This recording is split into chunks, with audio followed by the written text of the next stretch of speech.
I would personally like to thank all of the people that are out there doing their jobs to help save everybody's life, as many people as they can. Like the doctors and the nurses and, you know, the main jobs that need to get done in order for us to survive. Like, thank you so much. Like, you have no idea how grateful I am of you. Like, how grateful all of us are. You know, like, if we didn't have you, you know, there would be a lot of issues, you know? And you're so strong and you've got this. You have got this. You just gotta have hope. You gotta have faith. You know, like, take some deep breathing in and out. Like,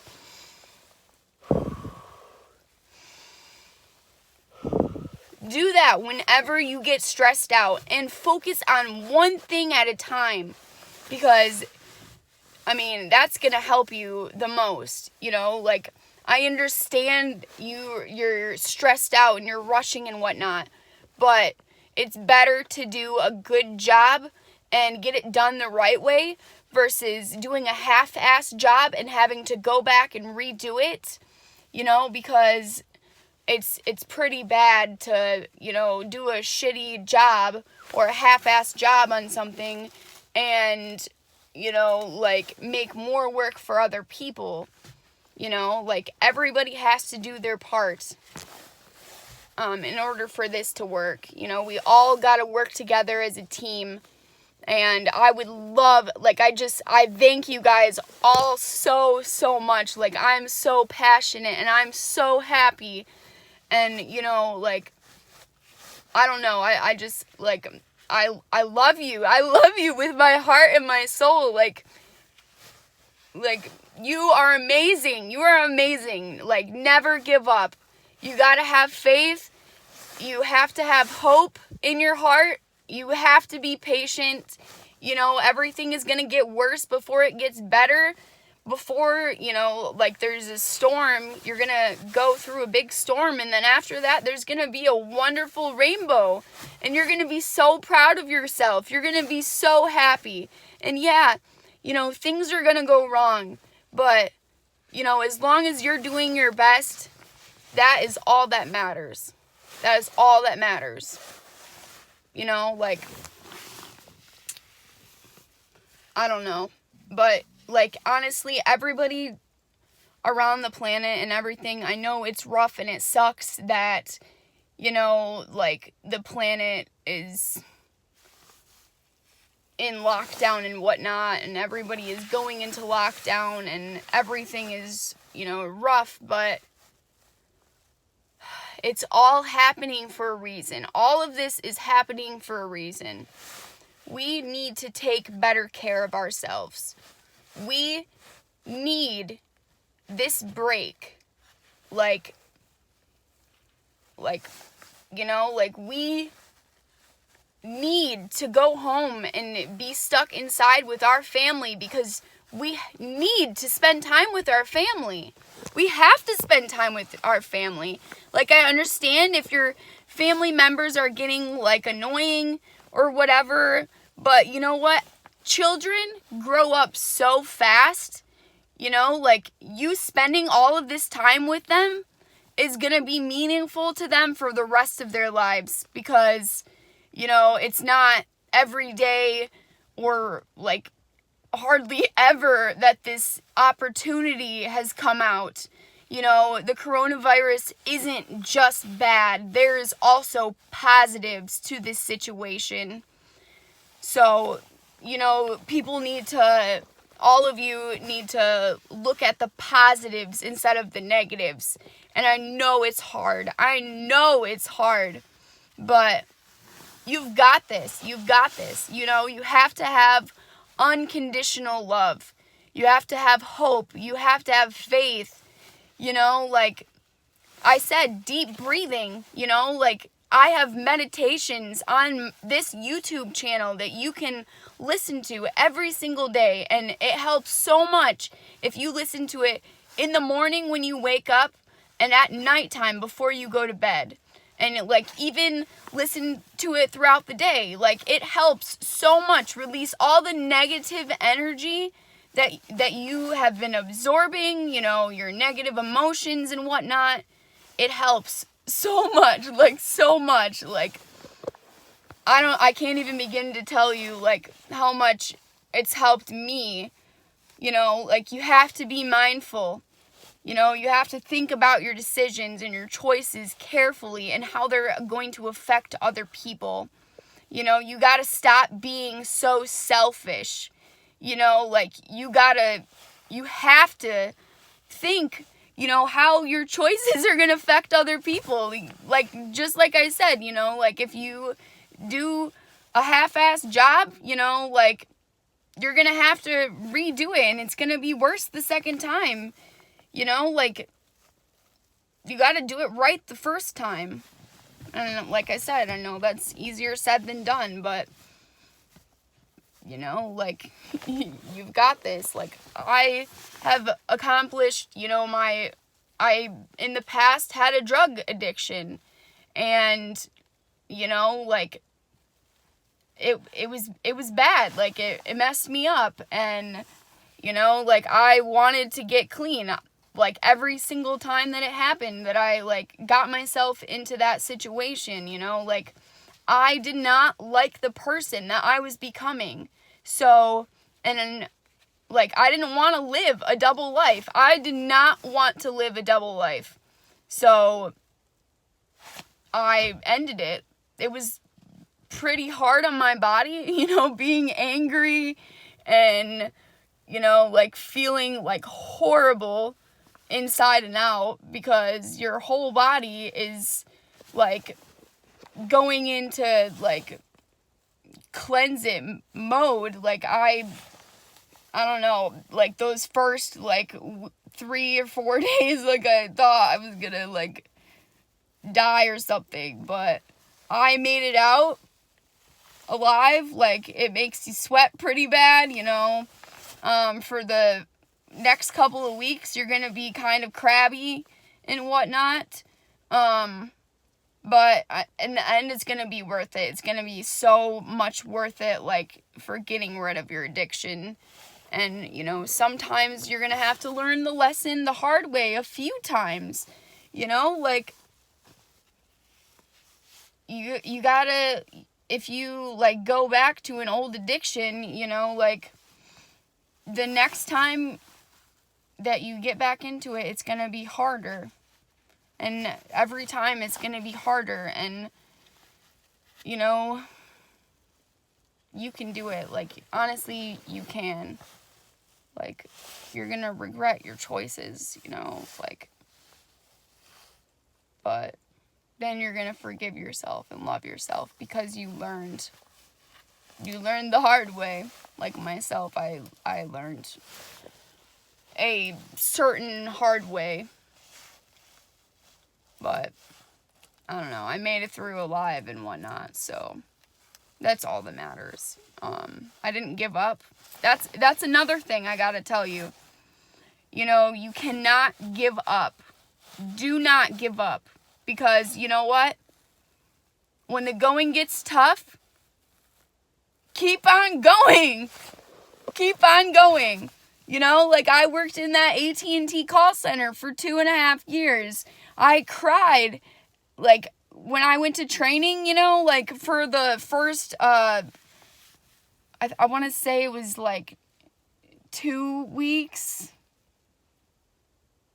Maybe it was 3 weeks. I don't remember exactly, because it was, like, 4 years ago now.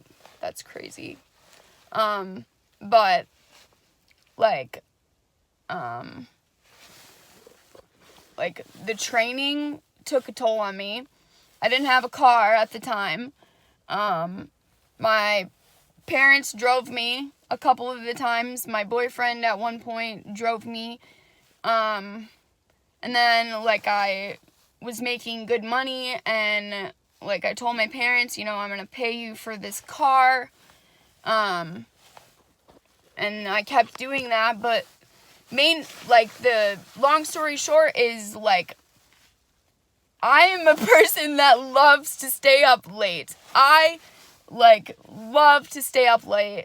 And I love to wake up late. Like, that's just been my lifestyle for I don't even know how long. Like, that's just been the person I am. I work so much better if I go to bed late and wake up late.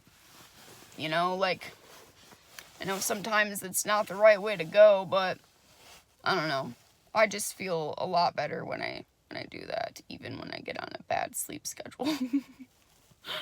But you know, you can get that fixed. But yeah, back to the call center thing. It was so hard. Like, the teacher said, you know, that a lot of the people are going to either, you know, quit right there in the training center. You know, like, there was like 20 people that were in my class, and you know, like, every time it got harder and harder with the stuff that we had to do, people gave up. A lot of people gave up, and some of them, you know, like, more than half of them, you know, like, left the class, and we had to take these big tests, and, you know, I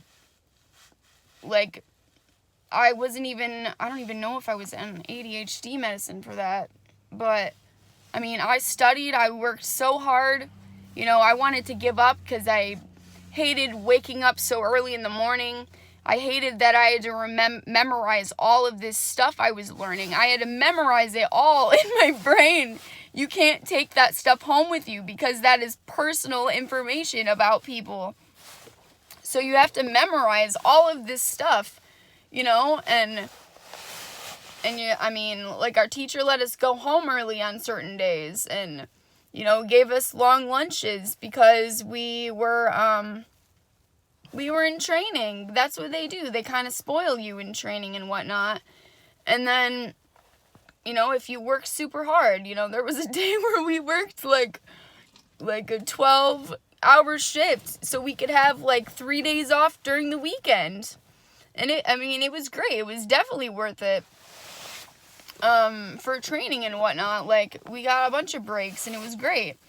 But, like, you know, we had to take this main test, and a lot of people didn't make it. And somehow I made it, and I could not remember, like, so much of the information. I had to study hard, like, trying to, like, engrave it into my brain. My teacher didn't think I was gonna pass, and I was, like, so scared that I wasn't gonna pass.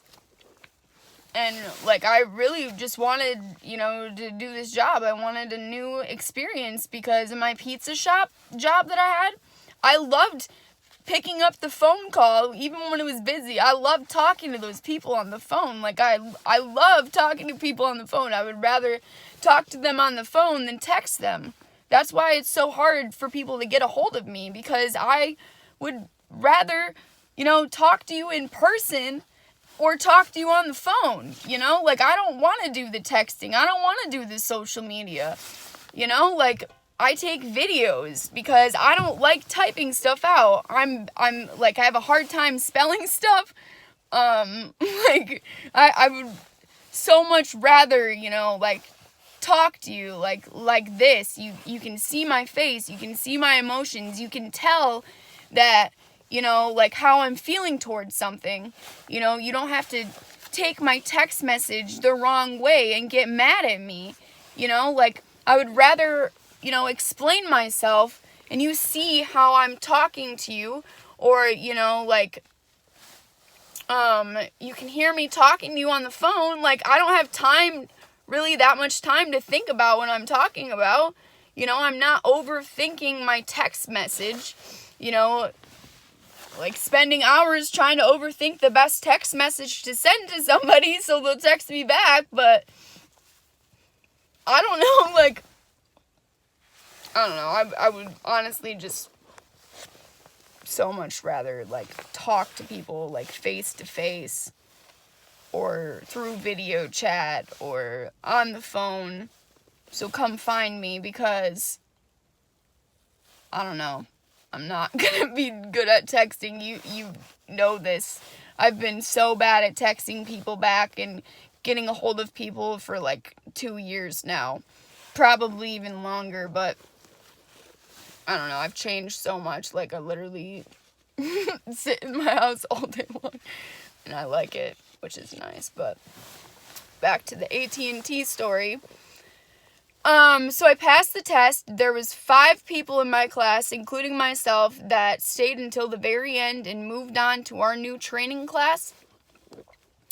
And got to start taking phone calls on the phone.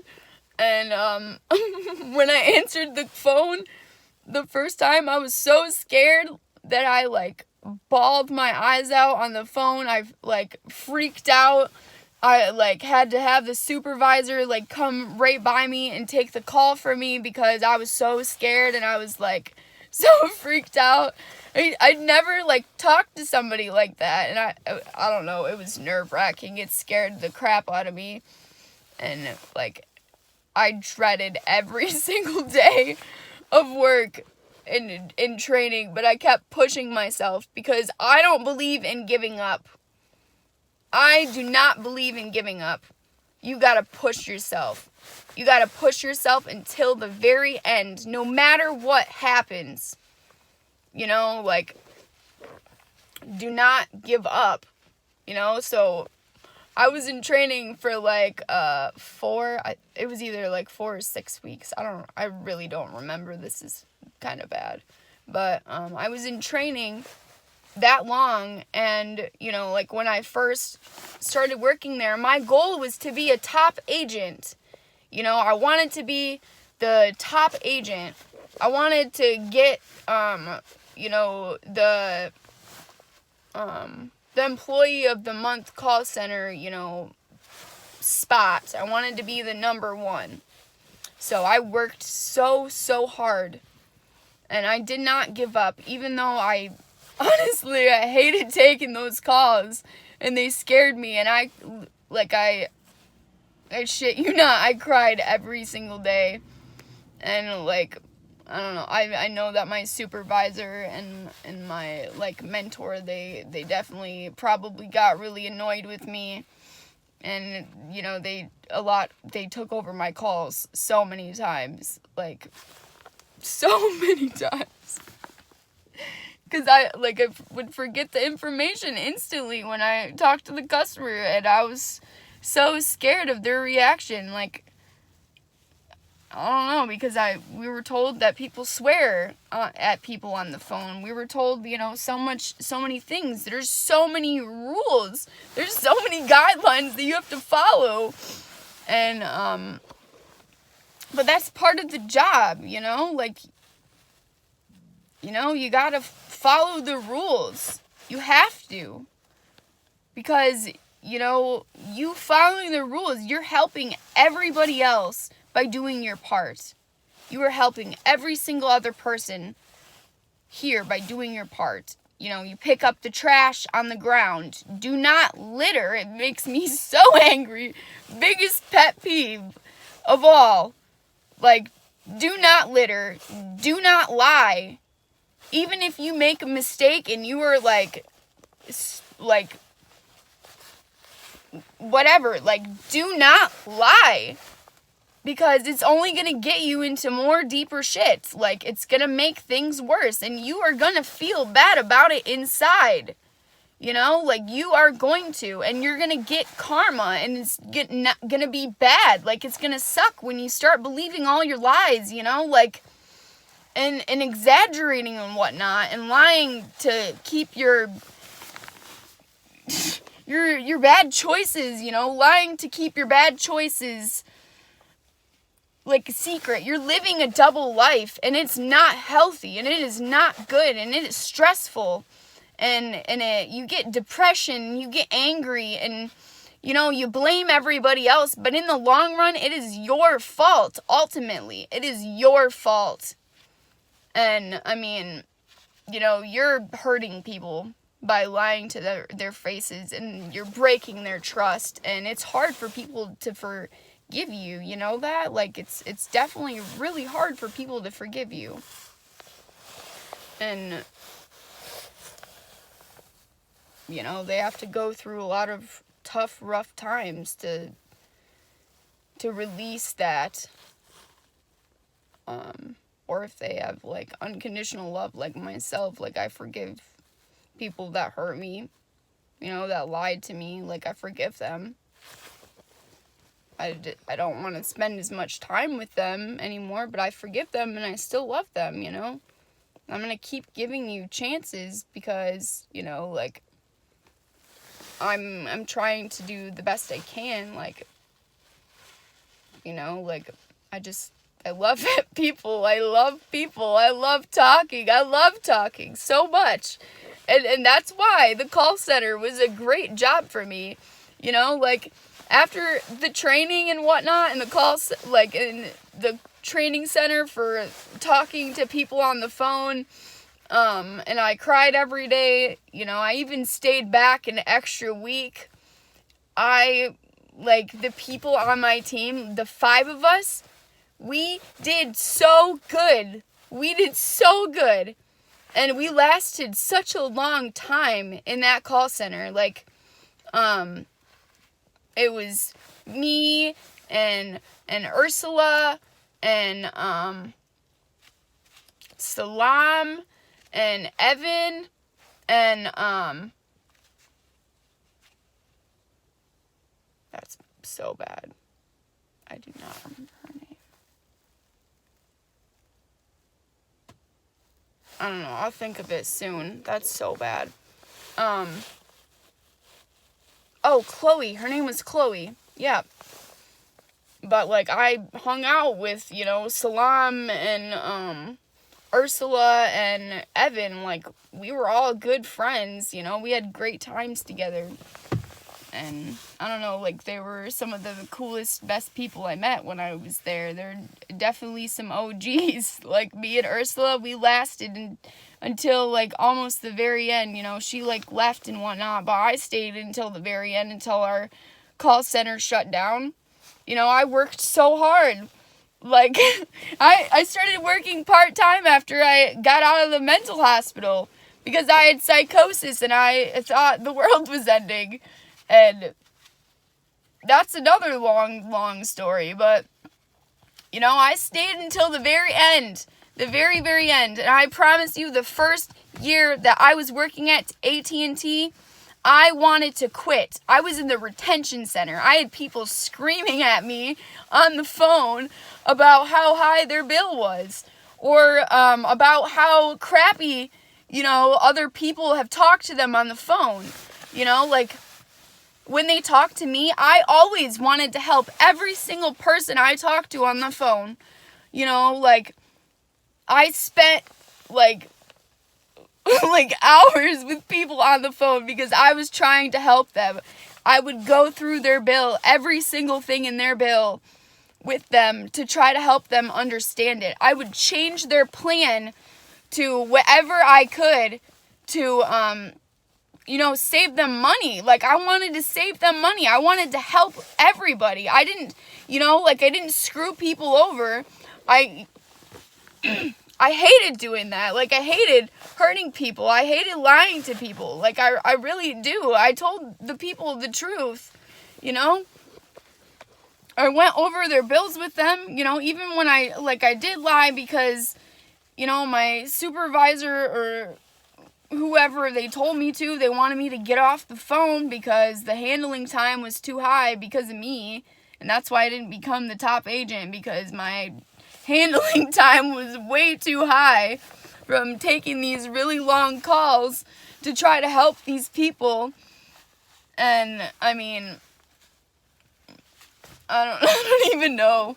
Like, I don't even know where even to begin with that, but, like, I tried to help every single person that I talked to on the phone, even the people that were cussing me out, calling me curse words, you know, thought I had this one guy from Wisconsin, you know, think that I was in another country, and I was like, no, buddy, like, I am in Michigan, you know, like, I am not in another country. Can you hear what I'm saying? You know, like, that was rough.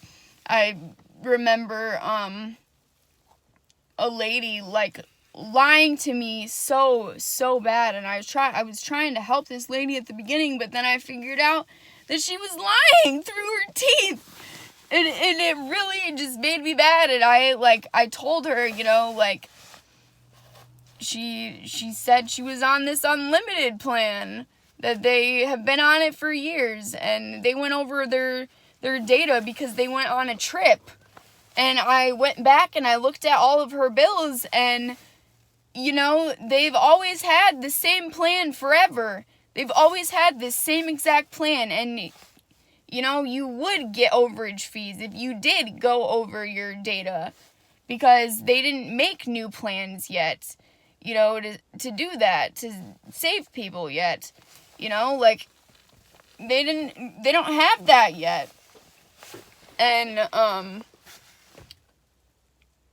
yeah, they had like $800 to $1,000 in fees from going on a vacation without even calling us to let us know that, hey, I'm going on an international an international place that's out of the United States, and, I don't want to get big fees, for doing it. If you look on your bills every month, it says that you will get international charges. You gotta read that stuff. You gotta read the fine print. You have to, or it's gonna get you. It's gonna get you.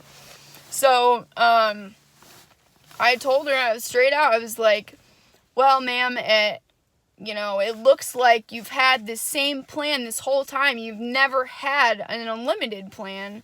So, I do apologize, but I'm not able to waive any of these fees for you. Like, I can have you set up to get this plan, your next billing cycle, but I'm not gonna, I don't want to set it up for you right now because you're still going to have these fees. I can't backdate the plan because you're going to get prorated charges. You're going to get prorated charges for having two plans on your billing cycle for like 1 month. And that costs a lot of money. Like, it costs a lot of money. So you're better off, getting it changed for the next billing cycle, especially if their charges are that high. But I couldn't give her a credit. My supervisor wasn't going to get her a credit. Like, I had explained to her, I apologize if this happened, but you have to call us to let us know, so we can help you, like the saying goes, you help us, so we help you, help us help you, help us help you. So,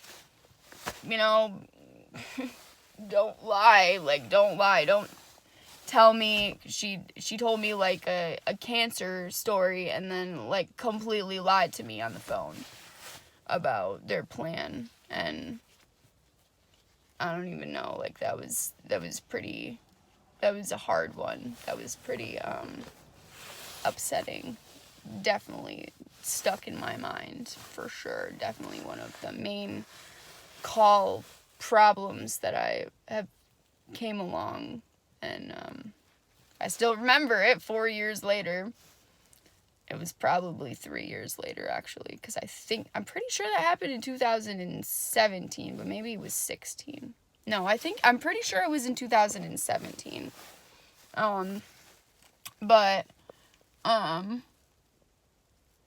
Yeah, I wanted to be a top agent.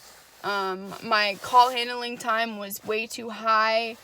I didn't really have a choice because I was trying to help all these people. I was trying to make sure that they didn't get extra fees. I gave people so many credits. My credits were so high. I got my supervisors to give people credits. I just did everything that I could to make sure that I helped these people so they wouldn't have to pay huge bills. And I helped older people the most because I have such a soft spot for older people, but also people in need, people that are super in need, with their families and their job, and so nice and so caring and so sweet to me and talk to me, and care about my day, care about me on the phone, and then I care about them enough to, like, spend an hour on the phone with them, you know? And then, like, I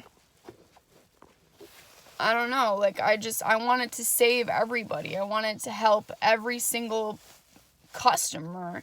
I wanted to help every single customer around the whole entire planet with their bills, you know, because all of these people were lying to these customers, like so many people lying to customers on the phone because they wanted to either A, get a really big bonus from their employer, B, they didn't have compassion in their heart and their soul for any other people. They were super selfish.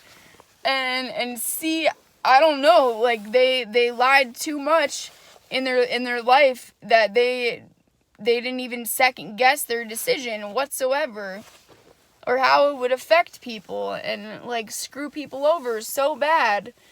You know, like people got like $100 to $200 in extra fees because somebody put them on a different plan in the middle of the billing cycle that cost way more than their current plan, and then lied to them about it. Like, I wrote so many long notes into people's accounts, like really long notes into people's accounts explaining, you know, what happened and, you know, what I did to try to save them, and like for future references for the next people to go back and look at my notes and physically see, you know, what happened and fix it to the best of their ability, because, you know, like, you can't keep doing this. You cannot. And I mean, I've realized for like a long time, like, there's so many people that like don't have very big hearts. There's so many people that are so selfish. They're so selfish. And it's really sad. It's really, really, really sad. You know, like, I'm like a rare person on this planet. I'm a really rare person that wants to help every single person here. I want to help everybody. Like, I can't do this alone, you know? And I want people to help other people. And I want everybody to do their part, because it's stressful. It's stressful and it's hard trying to help everybody. And everybody, you know, the people that really need help, they keep getting screwed over. And if everybody does their part and changes, you know, it's gonna help us so much. It's gonna help, like, so much. Like so much. I have so much compassion, like, for all of the people that have done wrong. You know, like I forgive you. You know, like, the most shitty, you know, fucked up thing that every single person has done. You know, I forgive you, and it's gonna get better. You know, like you made bad choices in this lifetime. And you're living karma, like karma from your last lifetime, and you're gonna have it hard the next one. You know, you're gonna have a hard life because you know, like, you're gonna have to, you know, do the karma from the past life that you lived before that one. And that's what I've gone through, like, in this lifetime. I've accomplished so many, like, hard, really, really hard things.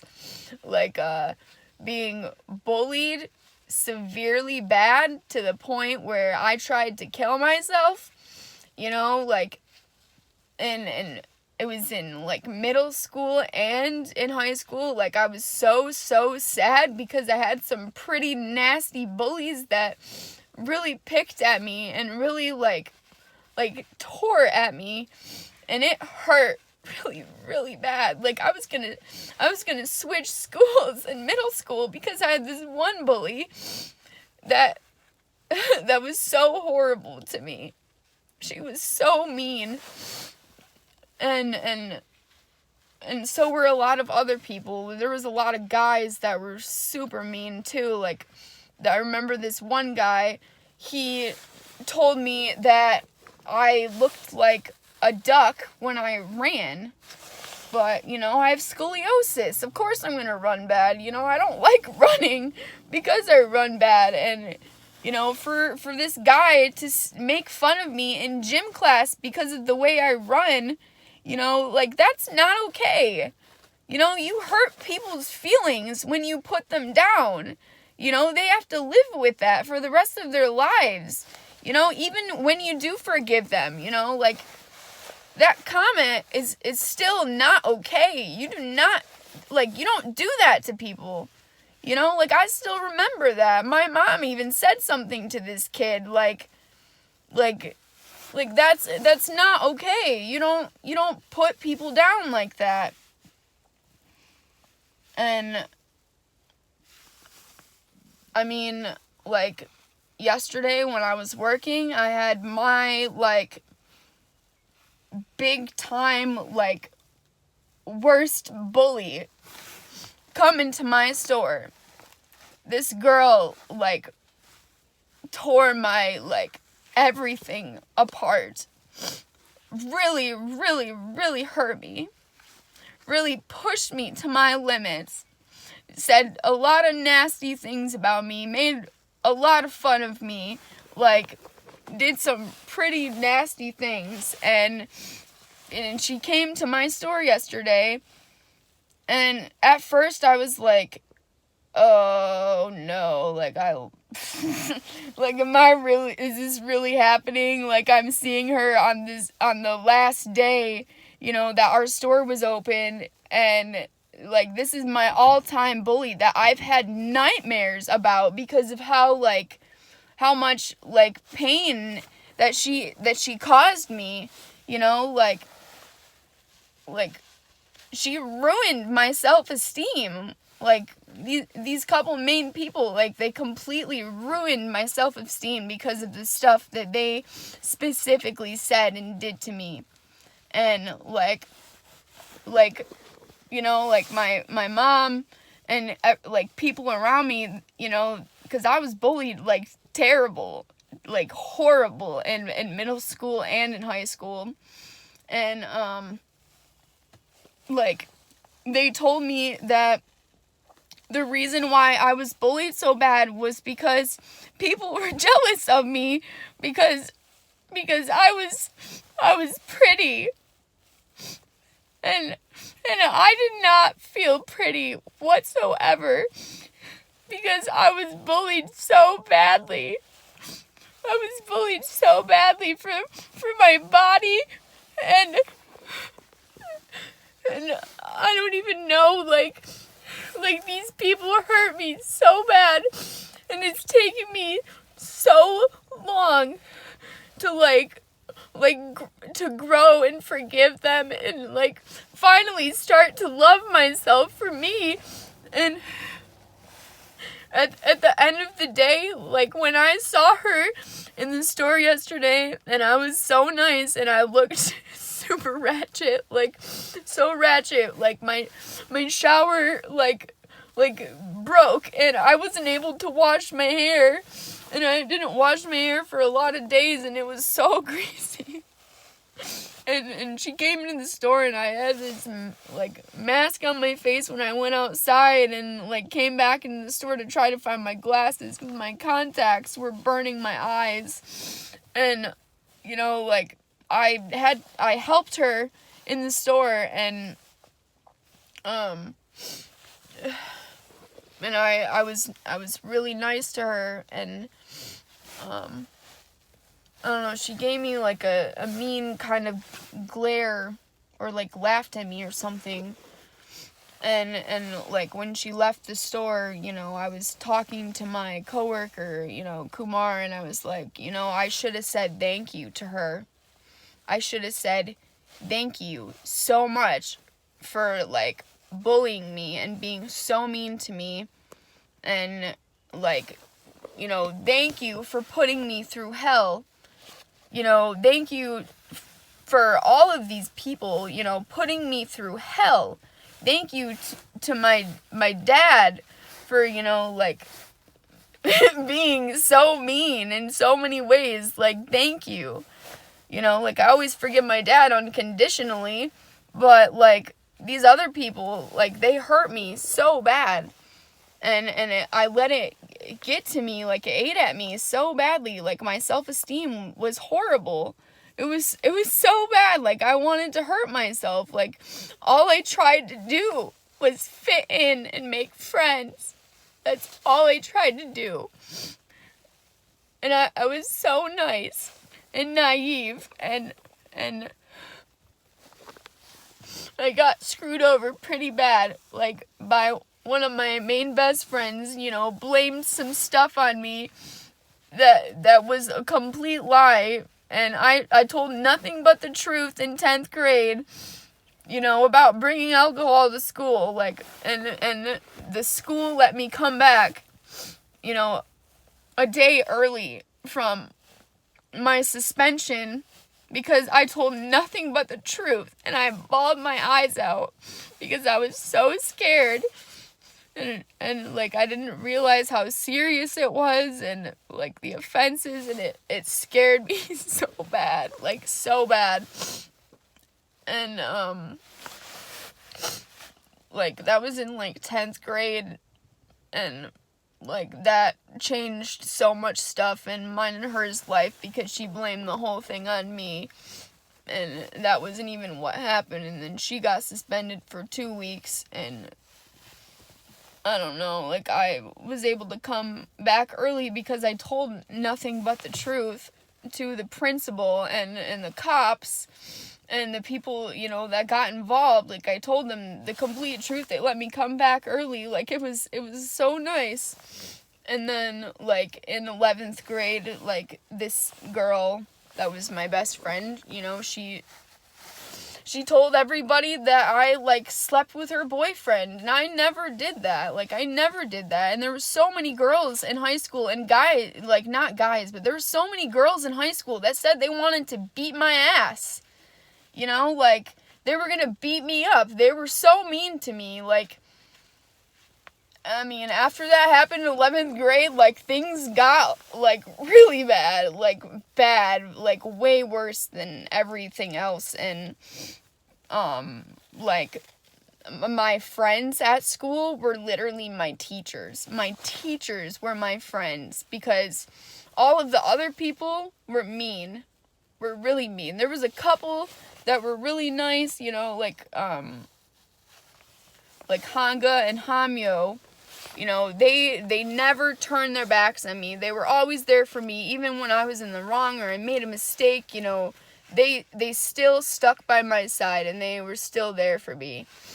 Even when, stuff got tough, and it sucks that, Allie did that to me, that she lied so much and made me look bad, and I didn't even do anything wrong. All I did was try to help her. And, that was bad. We got into a lot of trouble. And, I don't know. She got me into a lot of trouble, and it was kind of a bad influence, and then I was a bad influence, because I took on, traits of that, because I wanted to fit in, because at another point, I was friends with a lot of the bad kids, because the bad kids were the only kids, that I could fit in with, that were actually, somewhat decent, even though, they used me for my kindness, but I was you know what, whatever, I'll hang out with the bad kids, because they're more accepting, than all of these other people that judge, but even the bad kids were mean to me. And, I did make some friends in high school, one of my main friends, I was a senior, and she was a freshman, her, Sammy, I was a senior in high school, and my best friend was a freshman, you know, like, that's another thing that happened, like, you know, like, I made a lot of friends in cheer, and there was a bunch of girls that, like, you know, hated me and were super mean, and it sucks, you know, that they were that way, and, you know, like, all I wanted to do was help them, like, even my one coach, like, she didn't have enough patience. She was really mean to me also, but not as bad as the varsity coach. Like, I worked so hard, and she, I don't know, like, I think this lady, like, hated me or something, like, something was wrong, like, she screwed me over so badly, like, I don't know, like, I tried out for varsity my last year because I got put on, you know, what is it? JV. I was on JV freshman year, sophomore year, and 11th grade. I can't even think of what that one is. I was on, like, JV for that long, and, you know, like, none of my other friends, you know, that were in my grade were put on JV. They all got to move up to varsity, and I worked so hard. Like, I worked so hard in cheer, you know, like, I took all of the advanced speed and strength classes in you know, in high school, because I wanted to get fit, you know, like, I wanted to fit in. I didn't want people to call me Thunder Thighs or, you know, make fun of me, you know, for being different, you know, like I don't know, like, there was so many people that were so mean, and all I did was try to do my best, you know, even when there was days that were horrible, you know, I tried to do my best, and I don't know, but that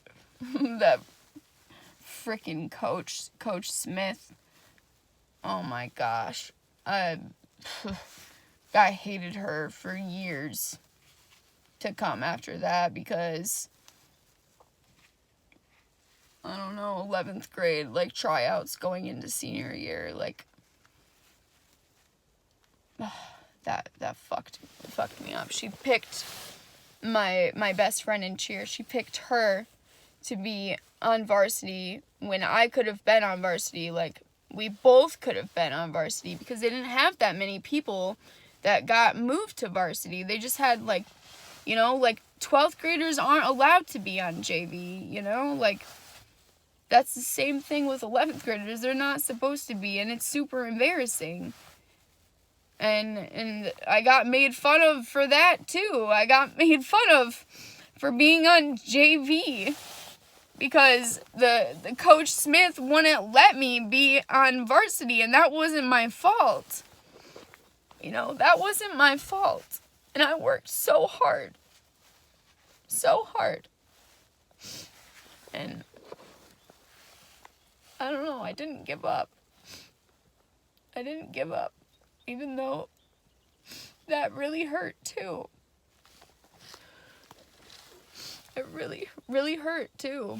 And Coach Smith, she made me the freaking JV, I mean, not JV, the varsity team manager, and they didn't even, like, keep me posted on anything when I was this varsity, you know, team manager.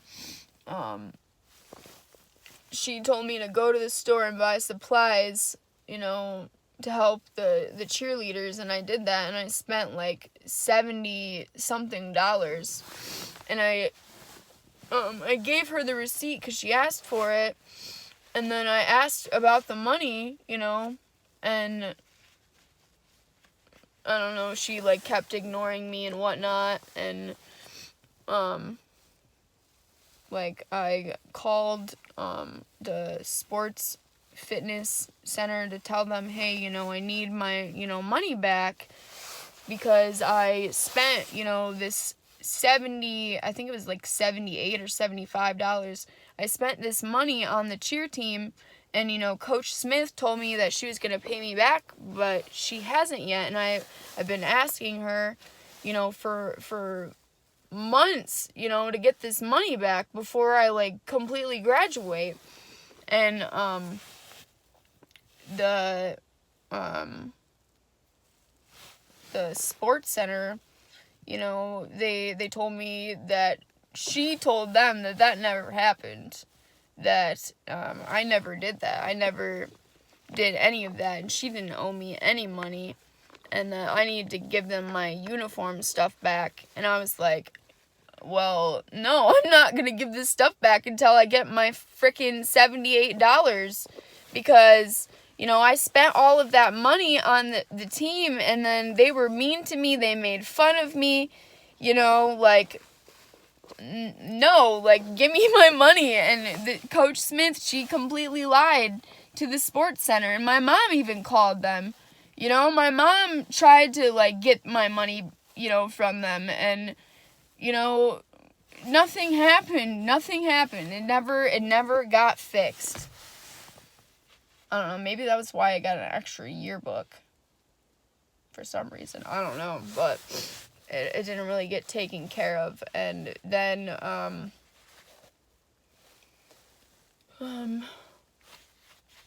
man, I remember so much stuff from high school, it's not even funny. And middle school, too. I remember in 7th grade, this girl, Helene Miller, called me a bitch, and I didn't even know what a bitch was at all. Like, I had no idea what it was.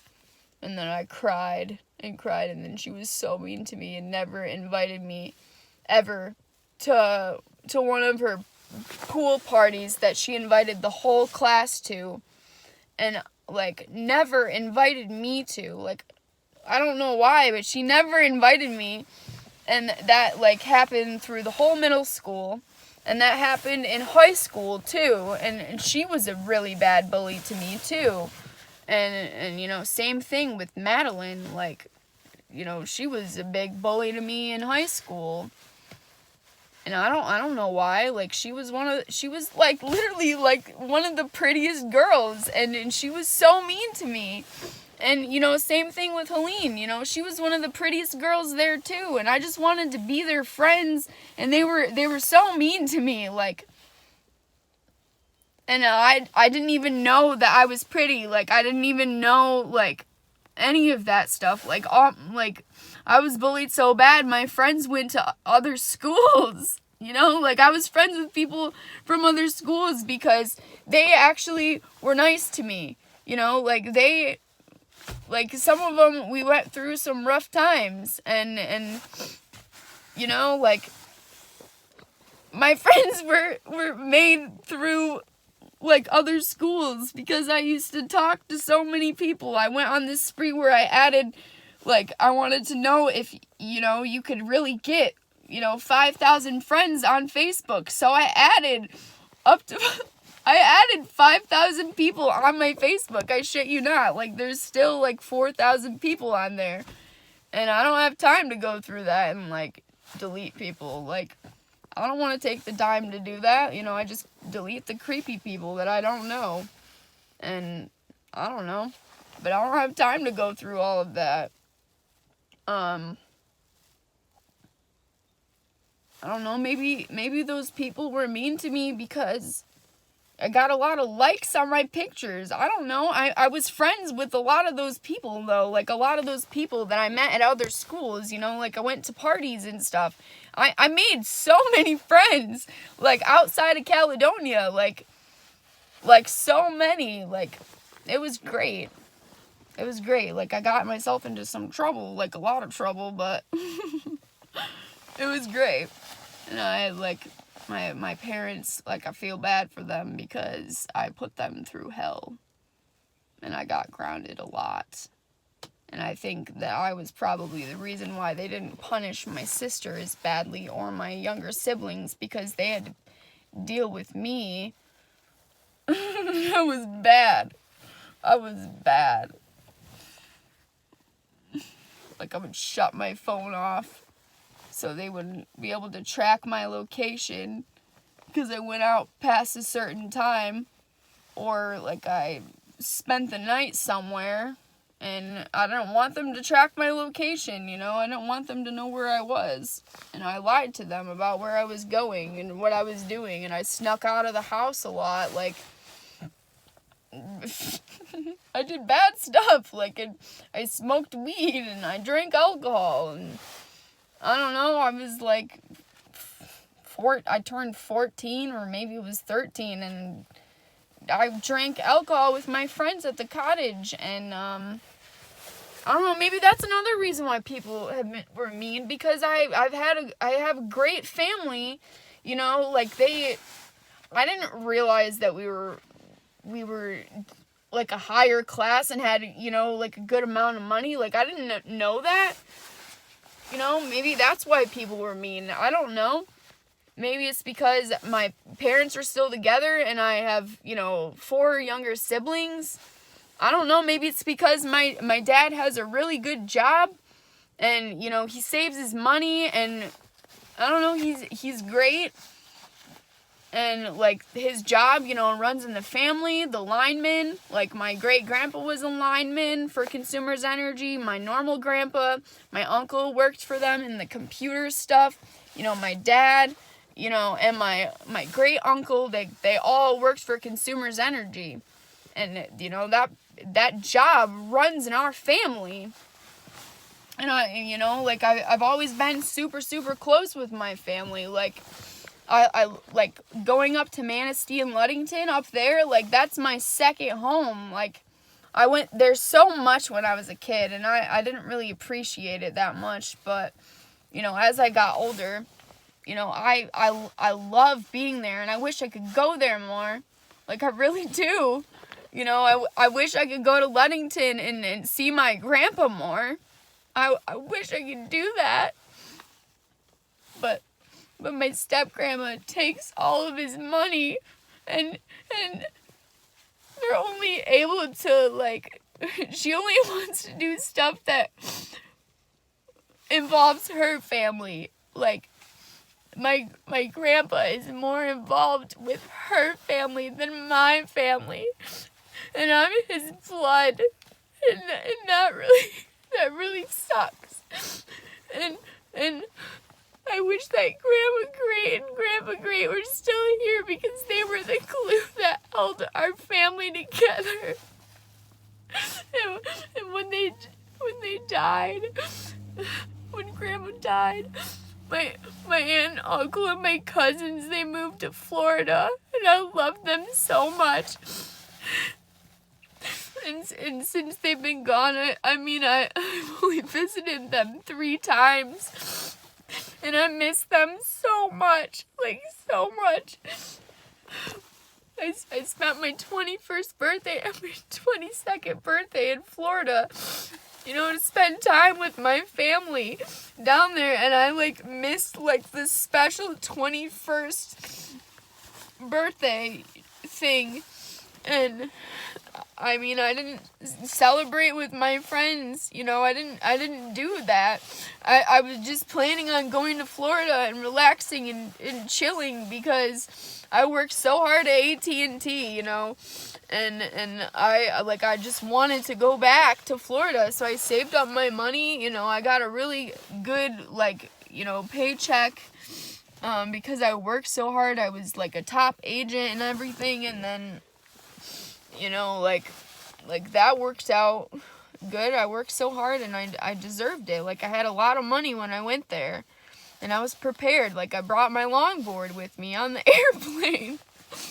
And then, you know, when I turned 22 when I went there, it was a bad, like, it wasn't a bad experience when I went, but I, like, screwed up, you know, like, I celebrated my birthday, you know, with, my friends. I invited my friends to come that were, like, you know, 21, to come to my, you know, 22nd birthday to try to, like, fix fix it because I wasn't there for my 21st. I never got that experience. So I tried to do it for my, 22nd birthday, and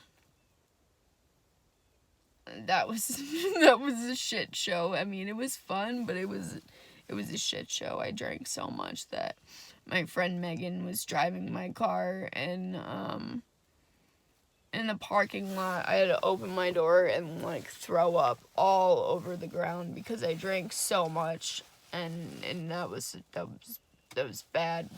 And when I went on the airplane to go to Florida, I couldn't even see out of one of my eyes. It was completely blurry, and I had such a bad hangover, and I felt so sick, so sick.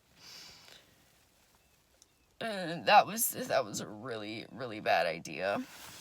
And I don't know. My aunt and uncle let me use their van to drive all the way to what beach was that? I don't even remember what beach that was, and I have it saved in my phone in a picture. That's not good. But I went to this beach, and I drove the minivan there, and it took an hour. Well, I got to drive my aunt's car for the whole day, which was really nice. I was so grateful that she let me do that. First I went to, I think that was a different day. Yeah, my aunt took me to a bunch of places that I wanted to go to, which is really nice of her. I really appreciated that. But I drove the minivan to this beach. I can't not remember what it was at all. That's so bad.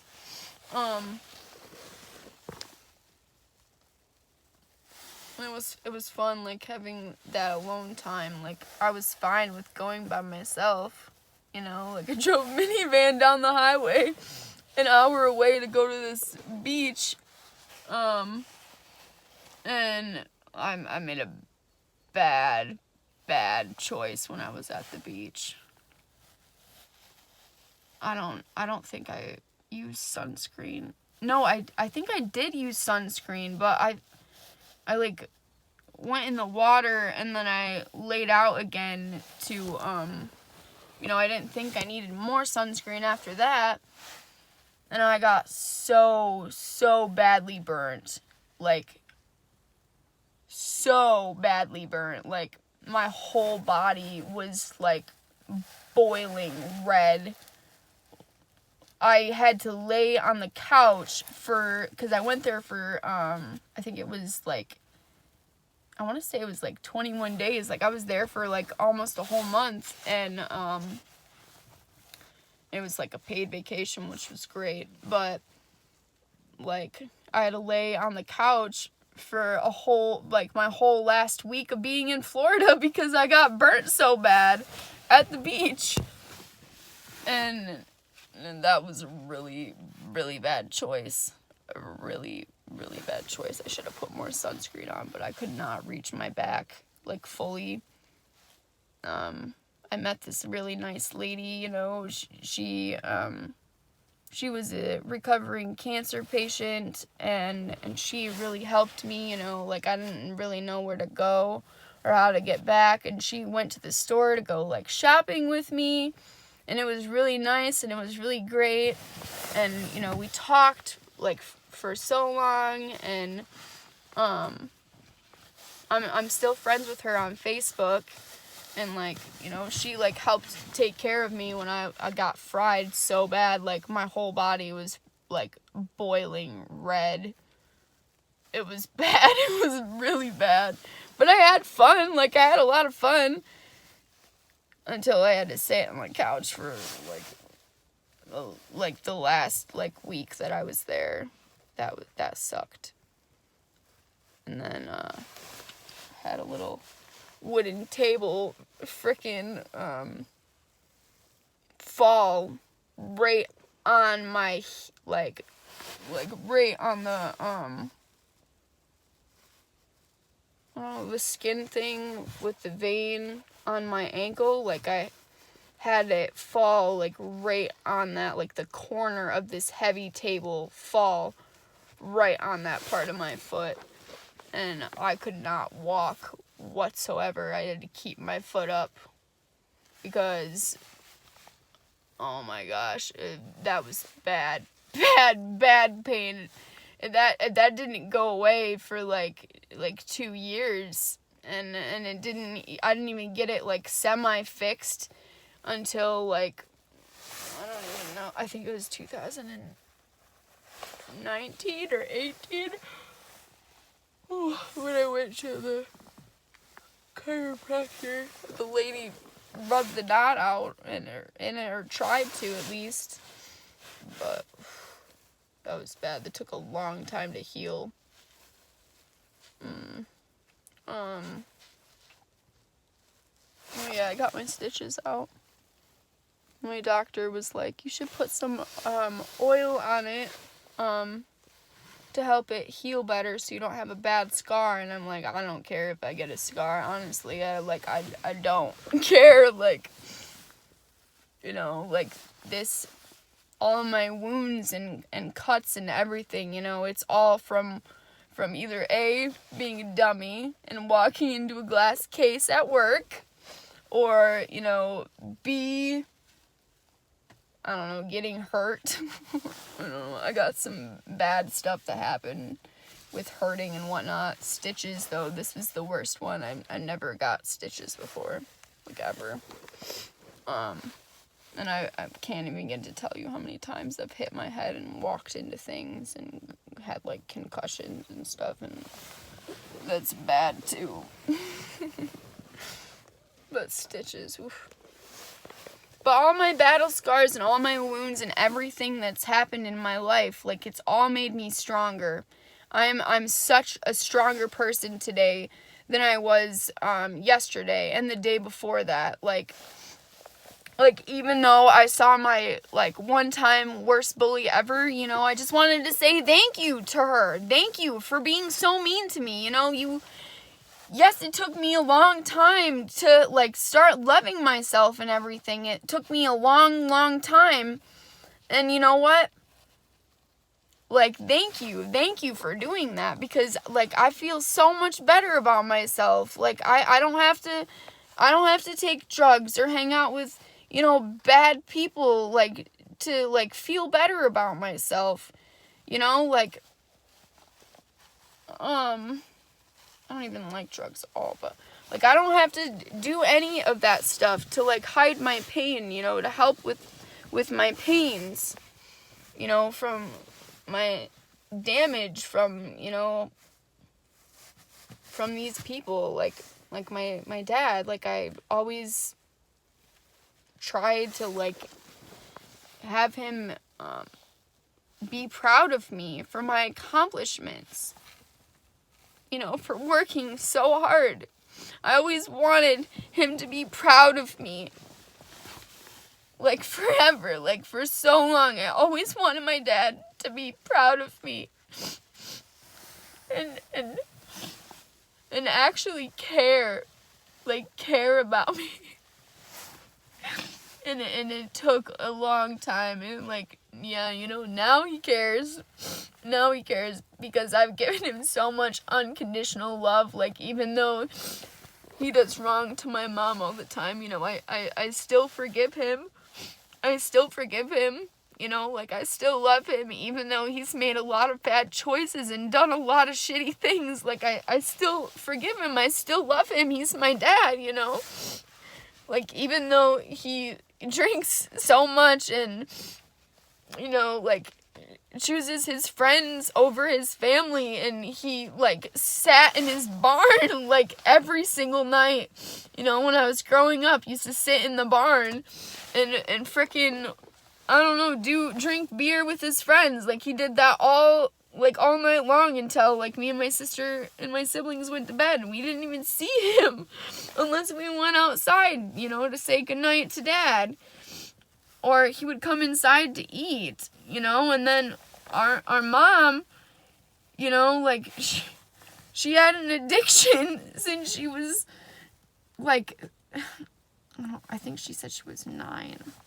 She was in 3rd grade. She had an addiction to cigarettes since she was in 3rd grade because her dad gave her cigarettes. And, you know, she didn't even quit until she was 40, you know, and she quit finally, you know, like, after all of us nagging her and asking her to quit, like, Mom, please quit, you know,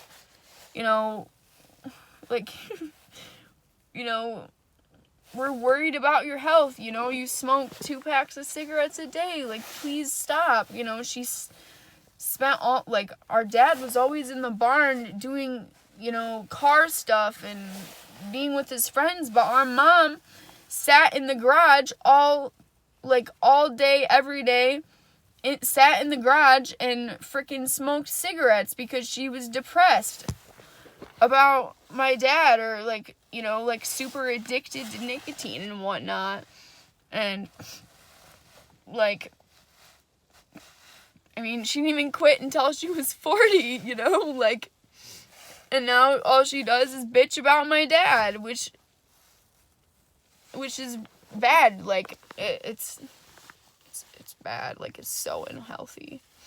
But that's another story. Like, my mom trying to drag me into it with my dad, and I don't want to be a part of it. I don't want them to fight, you know? Like, it angers me so much to, like, my core that, you know, she fights with my dad right in front of my siblings, you know? Like, Ellie has bawled her eyes out, you know? Ethan and Jacob have been so scared. They sit in their rooms, like, all the time. They don't like to even be downstairs, you know, interacting anymore. They used to always play video games, you know, like, in the main floor. And now all they do is sit up in their rooms because, you know, my parents, they fight so much. And my mom will start arguments with my dad, like, right in front of the kids. And I hate that, you know? Like, I hate that. Like, I had to take care of my younger siblings when I was in, like, I've taken care of my siblings for years. Like I've always felt, like, super responsible for them because of my parents' addictions. Like, my dad being in his barn drinking beer all the time and working all the time, and my mom smoking cigarettes all the time. You know, I felt responsible to have to take care of my younger siblings. And it didn't help either that my parents didn't want me to leave. Like, even now when I come here to visit them, they don't want me to leave. They want me to stay here with them, you know, forever. But I don't like being here, you know, forever. Like, I can't do it. I can't do the messy. I can't do the fighting. I don't know. I love my apartment and I love being by myself, and I like, really enjoy it. But I also do miss my family, but I also love my alone time. And, oh, the fighting, like, it was so bad. But I mean, I've had to take care of my siblings for so long. Like, that's why I have a passion for little kids. Like, I love little kids and taking care of them and babysitting and all of that. I love babies so much. Like, all of my friends have had babies. All of them.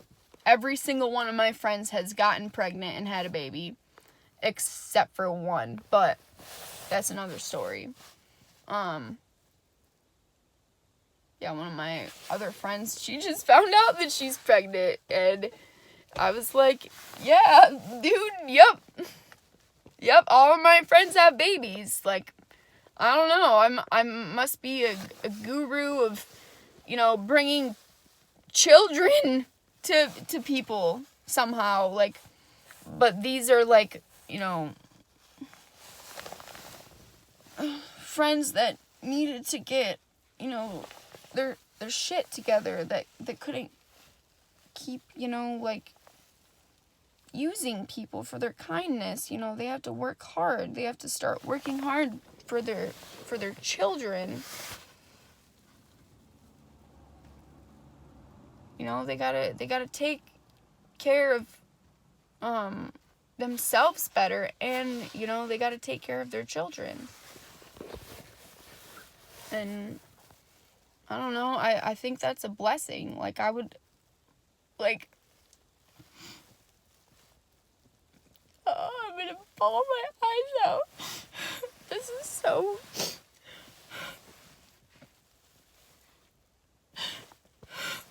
My biggest dream since I've been a little kid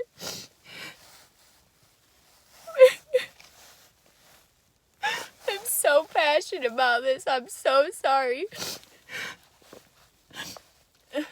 My biggest dream since I was a little kid has been to have a family of my very own.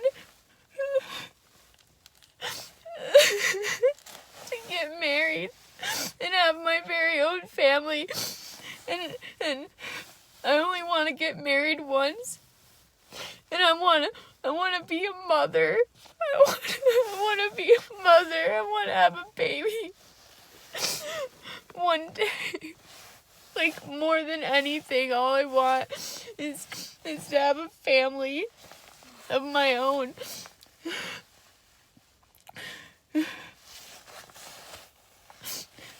But it's been so hard. Like, I'm almost 24. I'm gonna be 24 on April 24th. And I haven't even had a boyfriend since 2016. And that was my longest relationship. It was 5 months. It was 5 months. And it was because I got bored and I got tired of people, and my friends were always telling me stuff in the back of my head, like, you shouldn't be with this person, because they didn't approve, because they were obsessed with, you know, trying to control me. Well, not like Kaylina and Ashley, but like Ivy was, you know, she always put doubts into my head, you know, like, I always had to do, like, everything for her. She was my energy vampire. I was turning into a person that I didn't like. And, I mean, she's changing so much and it's good. But, like, the lying and the stealing, like, I can't do that. Like, I can't.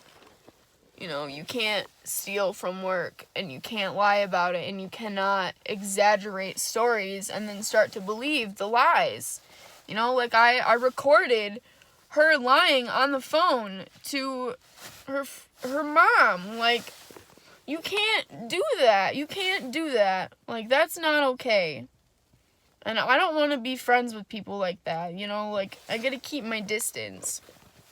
I still love her, and she's still one of my, you know, like, one of my best friends, but you can't do that. You cannot exaggerate the truth, you know, like, lie about it, try to make yourself look better all the time, and, you know, make everything about you 24/7. It's about you. You know, like, yeah, she's gotten better with it because I've been, like, on her about it. And, you know, like, I've done a lot of kind things for her. And, I feel, you know, like, she's starting to listen better. And, I don't know, hopefully she starts to take care of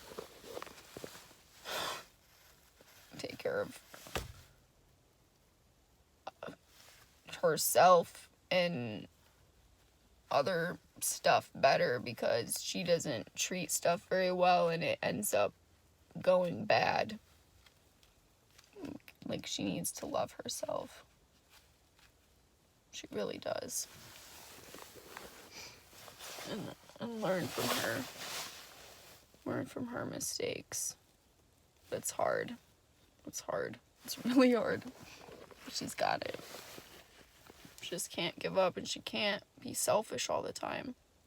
She can't do it. She needs to change her lying ways, though, too, but that's okay. She'll get it figured out. The time will come.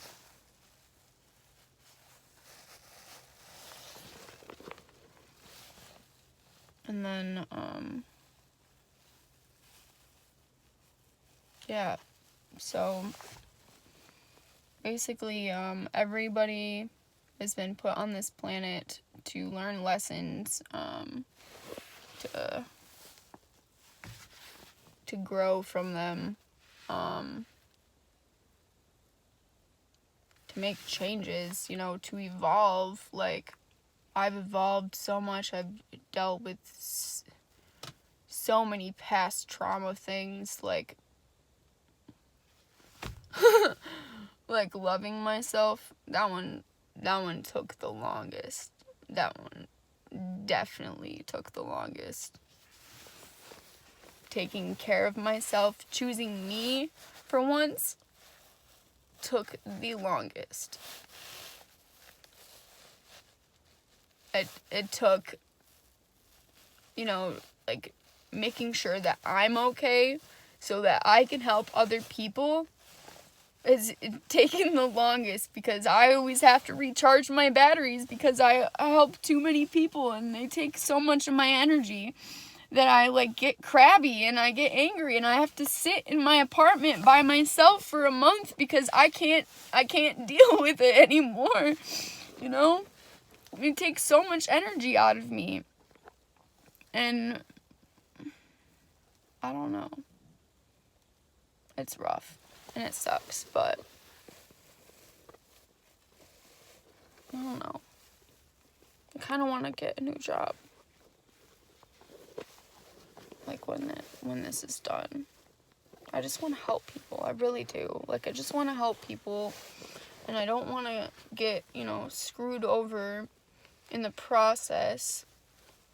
I need to start saving for my future. I'm turning 24 in, like, a month as of today, because today's the 24th of March.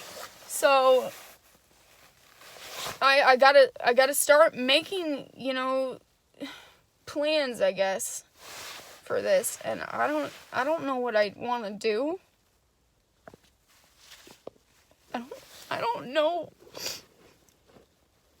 what I want to do. Like, I don't have a plan anymore. I just want to help people. I just want to go outside and pick up trash and be able to, save money to to buy a house. So one day when I do find somebody to be with, or somebody finds me,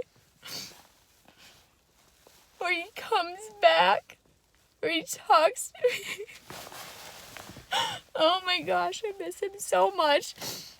I miss Danny so much. And I hope he didn't die of the coronavirus in New York. Like, I pray to God he didn't die in New York in the coronavirus.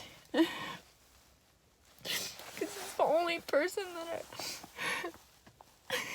that I want to start a family with. And I love with everything in my heart and my soul. And he pushed me so hard to start loving myself and to start making these changes ever since I met him.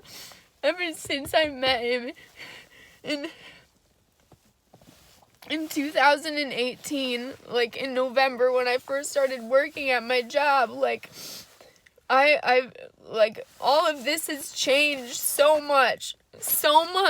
Like,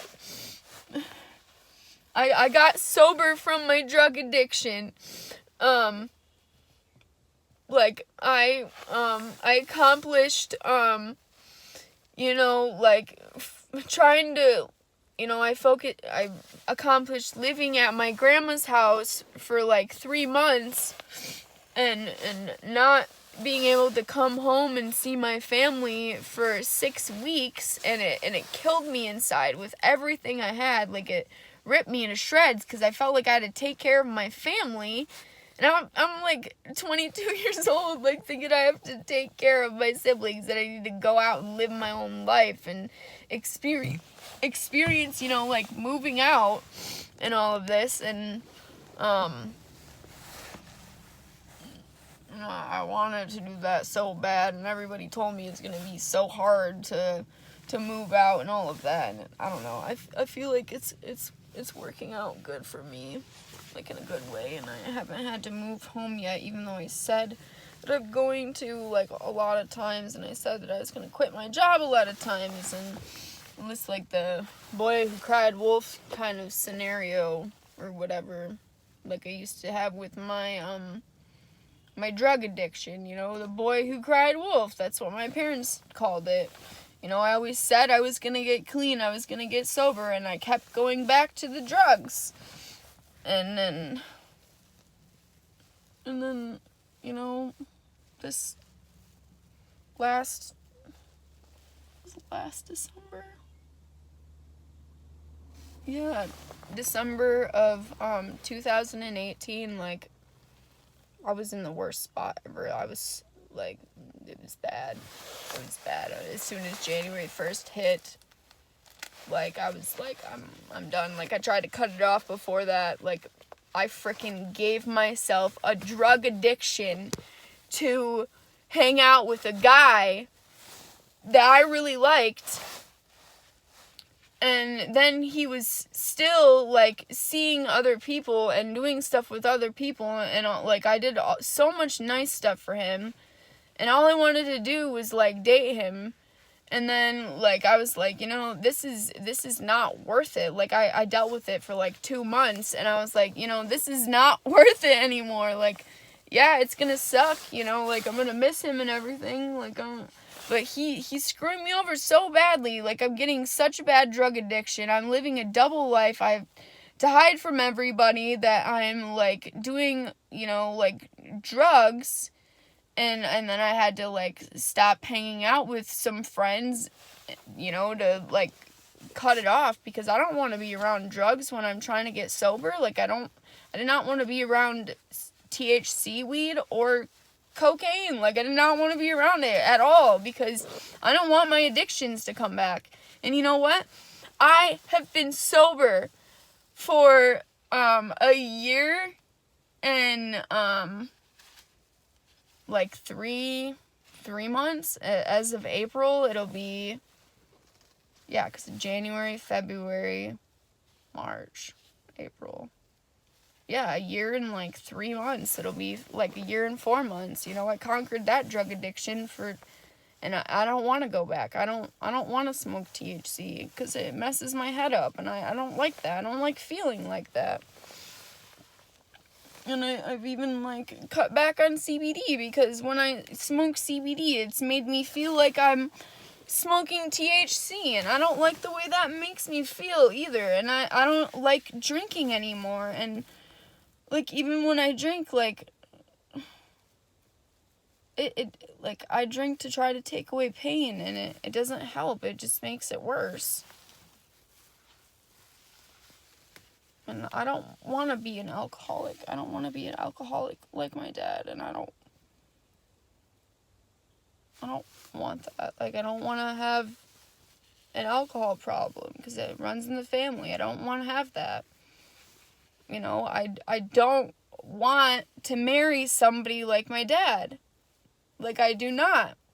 I want to marry somebody who loves themselves, doesn't, you know, lie or cheat or anything. I want somebody who is loyal to me 120%. Somebody that is exactly like me. The other half of me. That's who I want to be with. That's who I want to marry.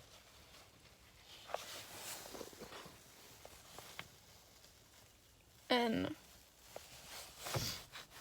that person, I've been so patient waiting.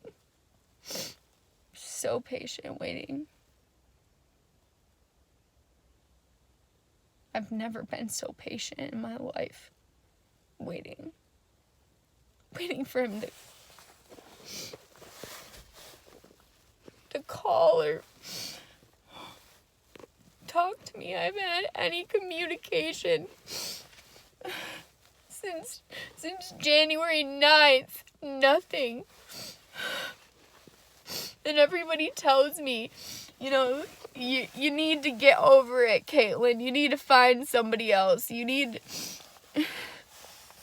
It's not worth it. You know, if he hasn't talked to you since January 9th, you know, you shouldn't keep waiting. You shouldn't you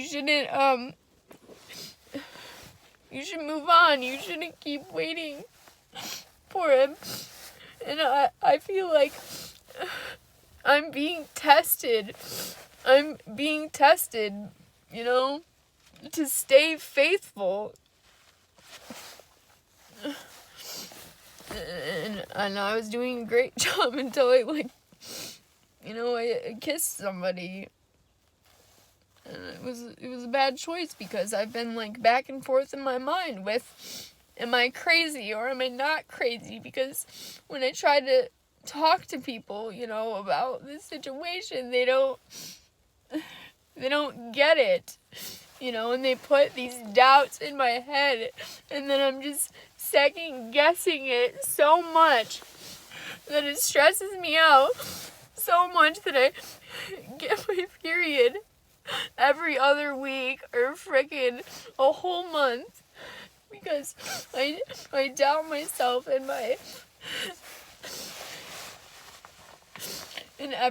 everything in my life just flips upside down because I start to doubt everything in my life, every single choice,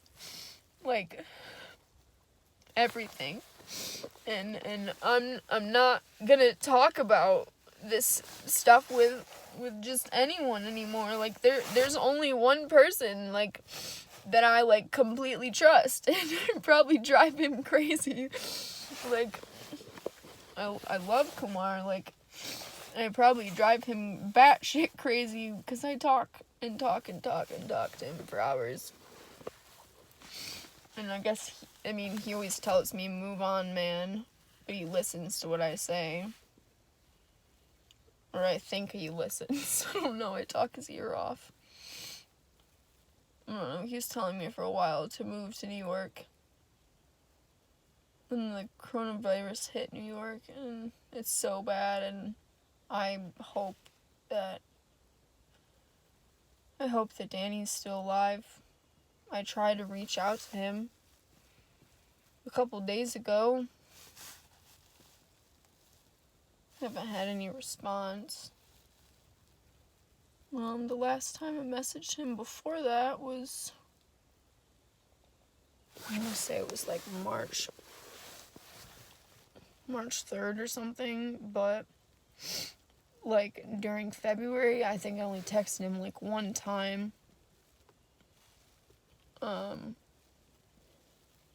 Same thing with January, I've barely said anything, and I haven't heard a single thing from him. Nothing. Absolutely nothing. And it sucks. But I know that he is changing also. He's on a spiritual journey just like I am. And I just have to keep being patient, and that is gonna be my probably my biggest, I don't know, my biggest thing I have to go through is, my biggest lesson of all is patience. I can't keep being in a rush. I gotta live every day to its fullest. Be mindful. I just really have to be mindful of my choices and my decisions. And live every day like it's my last. Not be so worried about the future. Not be so, freaked out about what's to come,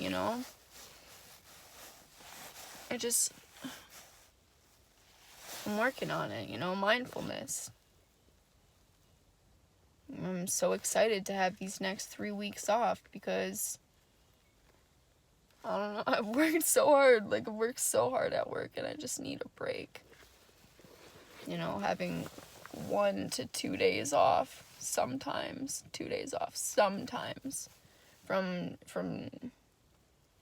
January until March has really taken a big toll on me and my relationships, like with my family, and I feel so bad for my kitten. Like, I feel like it's taken the biggest toll on him, and I love him more than anything, and like I feel so bad that I've had to spend so much time away from him because of working so much. And for what? I'm so bad at saving money. I don't even know what I spend it on. I spend it on food and stuff for other people. Like I'm always giving. Oh man. I don't know if that's scars or like more zits coming in. Probably scars, because that's some anxiety thing I do, is touch my face a lot. I didn't even know I had anxiety until like this year when I found out that my psychosis medicine is anxiety medicine. Because Ivy always described anxiety a different way than I thought. Like I didn't know. She always made it seem like such a big deal. And I just like, she's like, this is what anxiety feels like, you know, blah, blah, blah. And I've had anxiety this whole time, and I haven't known. Like, I've had anxiety since I was a kid, and I haven't known at all. Because other people's anxiety, like, them explaining it a different way, like, it's always been about them, so I haven't really focused on myself, but yeah, I have anxiety. I didn't even realize that until, like, yesterday, you know? Maybe that's why I have borderline personality disorder. Because I get really bad anxiety about certain situations, but I'm not gonna do that anymore. I'm gonna keep doing mindfulness in my meditations, but yeah, I chew my nails really, really short from anxiety, and I touch my face a lot from anxiety, and I pick the split ends out of my hair from anxiety. And I use the coloring app for anxiety, and I feel like that's relaxing, but like I pick at my hair because of anxiety. I chew my nails from anxiety. I touch my face a lot from anxiety. Like, I don't know, I didn't really realize that was anxiety at all until I got really freaked out about ghosts at my parents' house this past summer. And then I realized that the medicine I take is anxiety medicine, because I got it refilled to stop freaking out about ghosts. And then,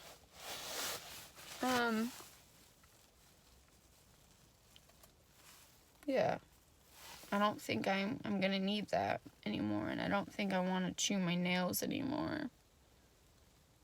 And I really don't want to wear contacts anymore, because my eyes are, like, messed up. They hurt. They hurt a lot. And I don't like putting them in my eyes and that, and it's just too much. Probably gonna get glasses again. I don't even care, like, I can see, like, it's just not as good as it used to be, because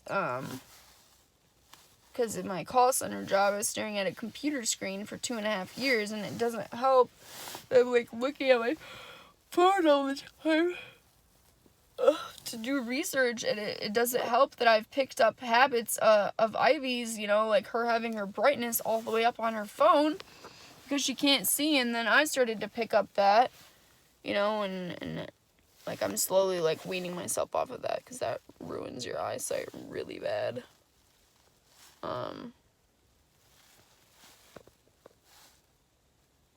Yeah, that ruins your eyesight so bad.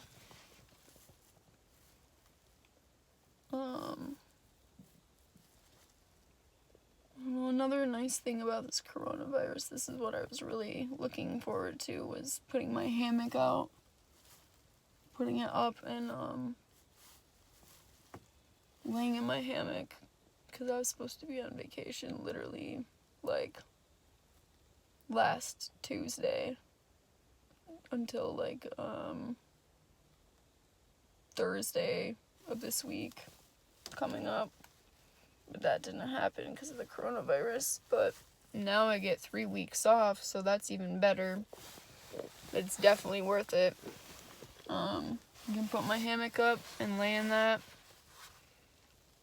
Maybe put Roman in his backpack thing. He's gonna hate that. He's gonna hate his life. Oh well. At least he'll get to come outside, kinda. That was my one regret with Kitty, was letting her come outside. But I don't know. I really loved that she went by my hammock. I really, really loved that. She killed my heart, though. She ripped it out. Same thing with Grandma Gray. Like, both of them dying, like, killed me so much that I, like, spun out of control. Like, bad.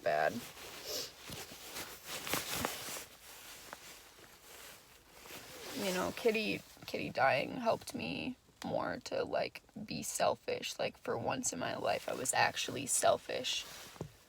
Like, I've never been selfish before, like, especially like that.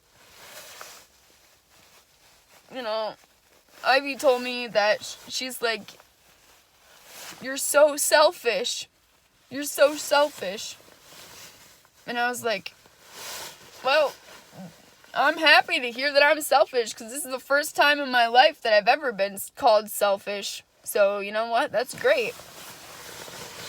And then she told me that I was bitching, like, to her, like, non-stop for, like, a year or whatever, like, just bitching about stuff, like, all the time to her. And you know what's funny?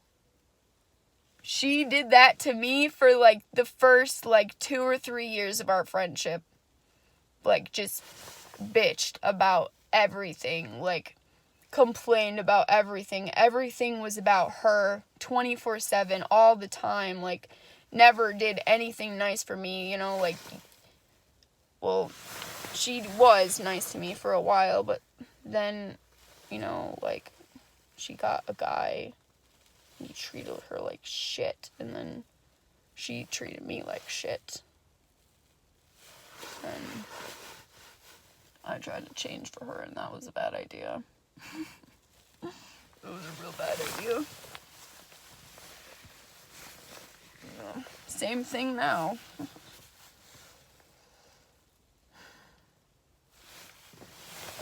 I don't know. It's rough. Like, you get a pet, you have to take care of your pet.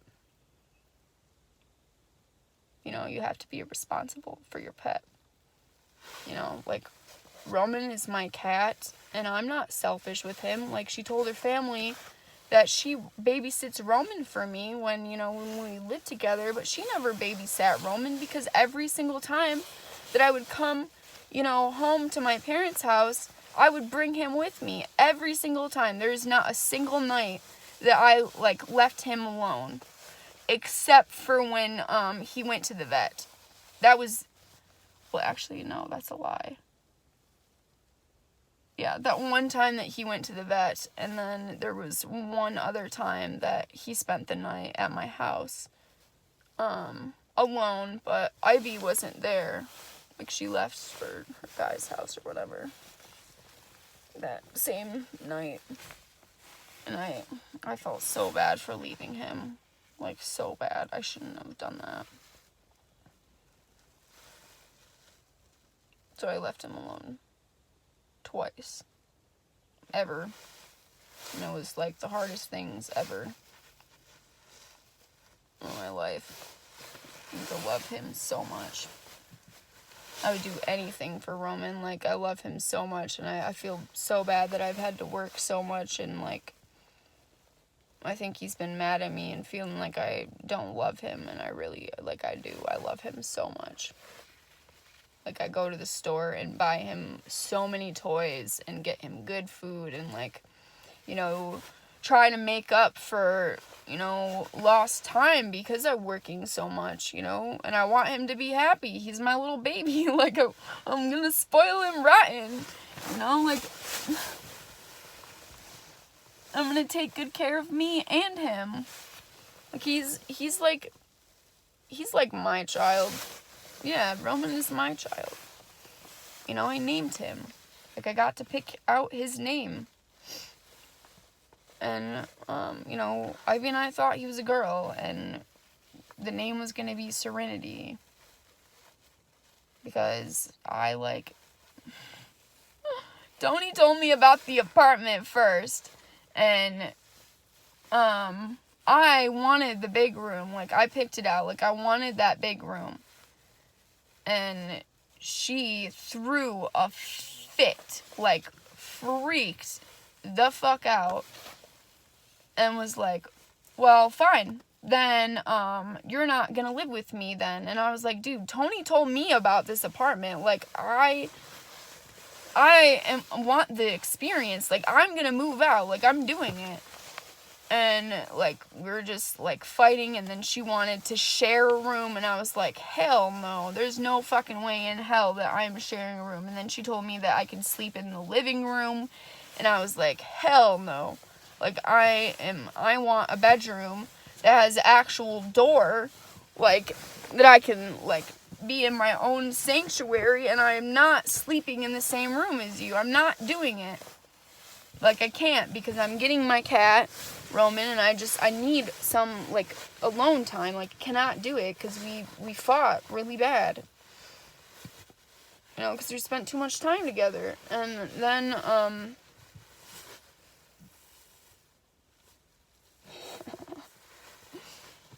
my gosh. And then we continuously fought. And then I was like, I caved because I went to her dad's house and I saw the kittens. And Roman picked me out. And I named him the name that if I ever had a child, you know, I named him the name of what I would name my child, you know, Roman. Because I love that name, like, so much. And, you know, if I get married and my husband, you know, doesn't like the same name, you know, that I've always wanted, you know, like, I'm just gonna name my cat that. I'm gonna name my pet that. Because I love that name so much and I get to pick out the name of my pet. And, that was great, you know. I love Roman so much. And then, yeah, the situation with Ivy was not good. So, I caved. I was like, fine, I will live with you. Because I already put money down on the apartment. Like, I already put money down before she even did. And I was like, and I bought so much stuff for the house. Like, she didn't buy, like, anything except for decorations, you know? And that was it. Like, I bought the furniture, the dishes, like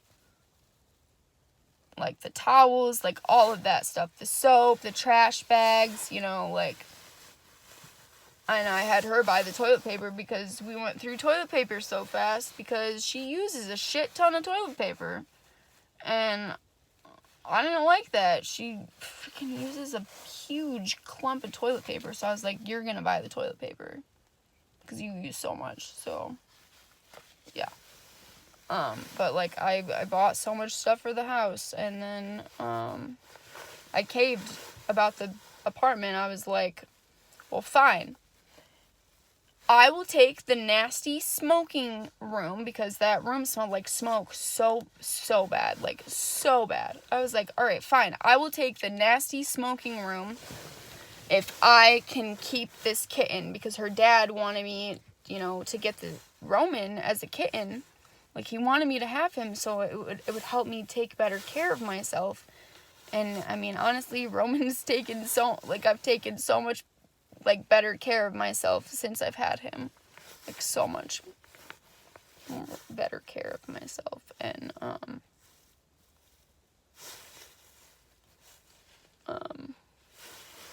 so that's really good. And then, yeah, I was like, there's gonna be a few conditions, to me taking that smoking room and living with you. Some of the conditions are, I get to keep Roman, I get to keep my kitten, I'm gonna keep his litter box in my room and his food and water, and I get to have friends over to the apartment whenever I want, no questions asked. You don't get to tell me who I can and can't have over. I can basically do, like, whatever I want. So, yeah. I think the main two rules was the friends and having Roman. Because she didn't like any of my friends, like, always bitched about it all the time. All the time. And then, like, I literally had, like, maybe one or two friends ever come over to my apartment, like, when we were living together. And then she gave me shit for my friend Megan coming there and was like, I don't know her. I don't know if she's gonna take my stuff and all this. And I was like, we had a deal, Ivy. We had a deal, okay? I get to have friends over, whoever I want, and you can't say anything about it because we made a deal that I get to keep Roman and I will live with you, and I get to have as many friends over as I want, and you don't have a say in it. You don't get to say any of this stuff. Like, none of it. She was not happy with that. She was not happy with that. But she had more friends over than I did, and not even that she had more friends over than I did. You know, there was people that I didn't even know that were coming over to our house. You know, I did feel a little bit uncomfortable about that. Like, I did not like that because I didn't, you know, want people to take my stuff, you know, but I trusted that they wouldn't do that. Because I thought she had some good judgment towards it. And I mean, I don't think anybody stole anything of mine, so that's good. But yeah, I didn't have any friends over. Like, I didn't do any of that. I had my coworker Kumar come over, and like my other coworker LT, but like nothing too crazy. Oh, this is also great. That happened. Okay, so when me and her first became friends, she never did the dishes at her grandpa's house. She was the messiest person I've ever met. Like, her room was so trashed. She never did the dishes, never took care of anything. Like, I did all of that stuff for her so she wouldn't get in trouble. And her grandpa thought that I was a bad influence on her, but I was the one who, like, was the good influence, and I was good, so she must have lied to him about some situations that happened, because he did not like me for so long, and I wrote him letters about it. Like, I tried so hard to get her grandpa to like me, and it took forever for him to like me, like forever. And I'm guessing she lied to him, like, a lot about, like, stuff that happened between us, and probably blamed a lot of stuff on me, which would make sense why he didn't like me for years. But yeah, like, I would do all the dishes, you know, like, I would clean up their house. I did so much, like, you know, like, nice things, you know, so her grandpa wouldn't be upset. You know, I wanted him to like me, you know, I wanted him to like me, so I, like, tried to prove myself, you know, like, to make him like me. And then, you know, when she, you know, came and moved with my parents and me, like, she, like, disrespected, like, their stuff and our stuff, like, you know, didn't do what she said she was gonna do, like, was the complete total opposite. Like, we got stuck watching her pets, you know, like, she was loud, you know, like, didn't do the dishes like she said she was, didn't clean, didn't do any of the stuff that she promised that she was gonna do. And she still hasn't paid my parents back the money. So I guess that's her falling back into bad habits too, because I helped her in her time of need. Or replacing the stuff that Chaos damaged. She still hasn't done that either, even though she said she was going to.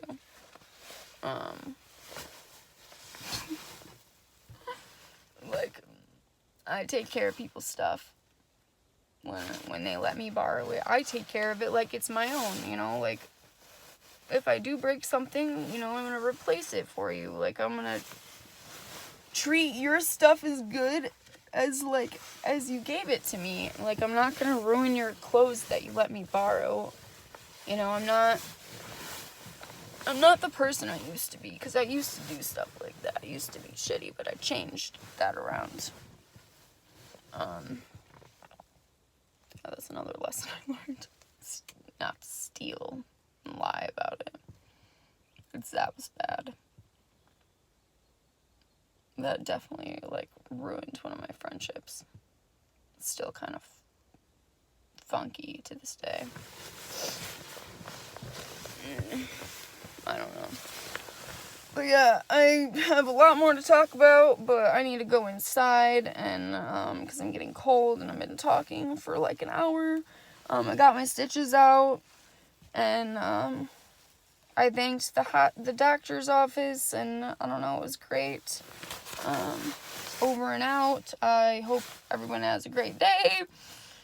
And if you're still following my YouTube channel, I'm so sorry this video is so long, and I hope that certain people don't see it, but you know what? I don't really give a fuck if they do, because you know what? I'm being brutally honest. So, have a great day. Love you guys all. Take care. I will talk to you soon.